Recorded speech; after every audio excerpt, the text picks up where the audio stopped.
ಬೆಂಗಳೂರಲ್ಲಿ 26 ಕೋಟಿಗೂ ಅಧಿಕ ಹಣದಲ್ಲಿ ವಂಚನೆ ಎಸಗಿದ್ದಾರೆ ದಂಪತಿ. ಯಾವ ರೀತಿ ಇವರು ಮಹಾ ಮೋಸ ಮಾಡಿದ್ದಾರೆ ಅಂತಂದ್ರೆ ಹೆಚ್ಚಿನ ಬಡ್ಡಿಯ ಆಮಿಷ ಒಡ್ಡಿ 600 ಜನರಿಂದ ಹಣ ವಸೂಲಿ ಮಾಡಲಾಗಿರೋದು. ಪ್ರದೀಪ್ ಹಾಗೂ ಸೌಮ್ಯ ದಂಪತಿ ಈ ರೀತಿ ಮಹಾ ಮೋಸವೆಸಗಿರುವಂತಹ ಜೋಡಿ. ಹೆಚ್ಚಿನ ಬಡ್ಡಿ ಆಮಿಷ ಒಡ್ಡಿ 600 ಜನರಿಂದ ಹಣ ವಸೂಲಿ ಮಾಡಿದ್ದಾರೆ ಅಂತಂದ್ರೆ ಎಂತ ಖತರ್ನಾಕ್ ಐಡಿಯಾ ಮಾಡಿರಬಹುದು ಇವರು. 5,000ದಿಂದ ಲಕ್ಷಾಂತರ ರೂಪಾಯಿ ತನಕ ಹೂಡಿಕೆ ಮಾಡಿಸ್ಕೊಂಡಿದ್ರಂತೆ. 600 ಜನರಿಂದ ಬರೋಬ್ಬರಿ 26 ಕೋಟಿಗೂ ಅಧಿಕ ಹಣ ವಸೂಲಿ. ಅದಕ್ಕೋಸ್ಕರ ವೆಬ್ಸೈಟ್ ಕಚೇರಿಯನ್ನ ಕೂಡ ತೆರೆದಿದ್ರಂತೆ ದಂಪತಿ. ಬೆಂಗಳೂರಿನ ಪ್ರಮ್ಯಾ ಇಂಟರ್ನ್ಯಾಷನಲ್ ಕಂಪನಿ ಅನ್ನುವಂತಹ ಹೆಸರಲ್ಲಿ ಈ ರೀತಿಯ ಮಹಾದೋಖ ಮಾಡಿರೋದು. ನ್ಯಾಷನಲ್ ಕಂಪನಿ, ಇಂಟರ್ನ್ಯಾಷನಲ್ ಕಂಪನಿ ಪ್ರಮ್ಯಾ. ಪ್ರಾ ಅಂದ್ರೆ ಪ್ರದೀಪ್, ಮ್ಯಾ ಅಂದ್ರೆ ಸೌಮ್ಯ ಅಂತ ತಮ್ಮ ಹೆಸರಿನ ಒಂದೊಂದು ಅಕ್ಷರವನ್ನ ತೆಗೆದು ಹೆಸರಿಟ್ಟಿದ್ರಂತೆ ಇವರು. ಅಂದ್ರೆ ಎಲ್ಲ ಪ್ಲಾನ್ ಎಲ್ಲ ಮಾಡ್ಕೊಂಡಿದ್ರು. ಇಂಟರ್ನ್ಯಾಷನಲ್ ಕಂಪ್ನಿ ಅನ್ನುವಂತಹ ಒಂದು ಬ್ರ್ಯಾಂಡ್ ನೇಮ್ ಕೂಡ ಮಾಡಿಕೊಂಡು ಜನರನ್ನು ನಂಬಿಸೋದಕ್ಕೆ ಏನೇನು ಬೇಕೋ ಕಚೇರಿ, ವೆಬ್ಸೈಟ್ ಎಲ್ಲವನ್ನ ಮಾಡ್ಕೊಂಡಿದ್ರು. ಎಲ್ಲರಿಂದ ಹಣವನ್ನು ಪಡ್ಕೊಂಡಿದ್ರಂತೆ.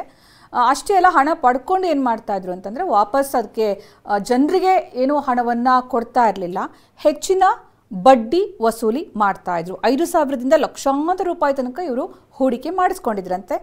ಆ ಥರ ಮಾಡಿ 26 ಕೋಟಿಗೂ ಹೆಚ್ಚು ಹಣವನ್ನು ಇವರು ಗುಡುಂ ಮಾಡಿದ್ದಾರೆ ಅನ್ನುವಂಥದ್ದು ಇವರ ವಿರುದ್ಧ ಇರುವಂತಹ ಆರೋಪ. ಈ ಬಗ್ಗೆ ಹೆಚ್ಚಿನ ಮಾಹಿತಿ ನೀಡ್ತಾರೆ ನಮ್ಮ ಪ್ರತಿನಿಧಿ ಪ್ರಜ್ವಲ್. ಈ ಪ್ರಮ್ಯಾ ಇಂಟರ್ನ್ಯಾಷನಲ್ ಕಂಪನಿ ಏನಿದರ ಉದ್ದೇಶ ಮತ್ತೆ ಯಾವ ರೀತಿ ಇವರು ಜನರನ್ನ ಯಾಮಾರಿಸ್ತಾ ಇದ್ರು, ಈಗ ಎಲ್ಲಿದ್ದಾರೆ ಇವರಿಬ್ರು? ಸುಗನೆ, ಈಗಾಗಲೇ ಸಿಸಿಬಿ ಅಧಿಕಾರಿಗಳು ಈ ಬಗ್ಗೆ ಒಂದು ಕೇಸನ್ನ ದಾಖಲು ಮಾಡಿಕೊಂಡು ಇಬ್ಬರು ಆರೋಪಿಗಳನ್ನ ಅರೆಸ್ಟ್ ಮಾಡಿದ್ದಾರೆ. ಪ್ರಮುಖವಾಗಿ ಈ ಕಂಪನಿಯ ಫೌಂಡರ್ ಅಂಡ್ ಸಿಇಒ ಅಂತ ಹೇಳ್ಕೊಂಡಿದ್ದಂತ ಪ್ರದೀಪ್ ಏನಿದಾನೆ ಆತನನ್ನ ಅರೆಸ್ಟ್ ಮಾಡ್ಕೊಂಡಿದ್ದಾರೆ. ಇವರು ಎಲ್ಲಾ ರೀತಿಯಲ್ಲಿ ಅಂದ್ರೆ ಸಾಮಾನ್ಯವಾಗಿ 50,000ದಿಂದ ಹಿಡಿದು 15-20 ಲಕ್ಷ 30 ಲಕ್ಷ ತನಕ ಇನ್ವೆಸ್ಟ್ ಮಾಡ್ಲಿಕ್ಕೆ ಒಂದಷ್ಟು ಪ್ಲಾನ್ ಗಳನ್ನ ಕೊಡ್ತಿದ್ರು.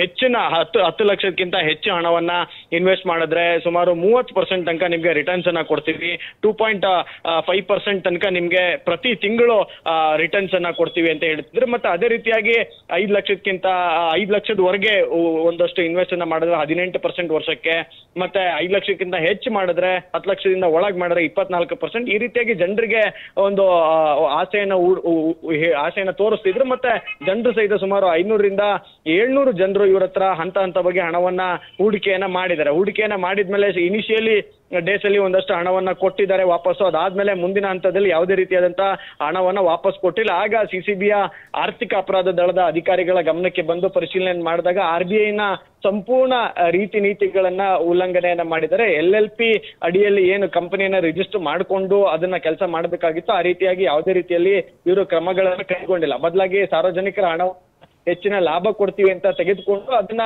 ವಂಚನೆ ಮಾಡುವಂತ ಕೆಲಸವನ್ನ ಮಾಡ್ತಿದ್ರು. ಈಗಾಗಲೇ ಇಬ್ಬರನ್ನ ಪ್ರದೀಪ್ ಅಂತ ಹೇಳಿ ಮುಖ್ಯಸ್ಥ ಅವರನ್ನ ಅರೆಸ್ಟ್ ಮಾಡಿ ಹೆಚ್ಚಿನ ತನಿಖೆಯನ್ನ ಮಾಡ್ತಿದ್ದಾರೆ.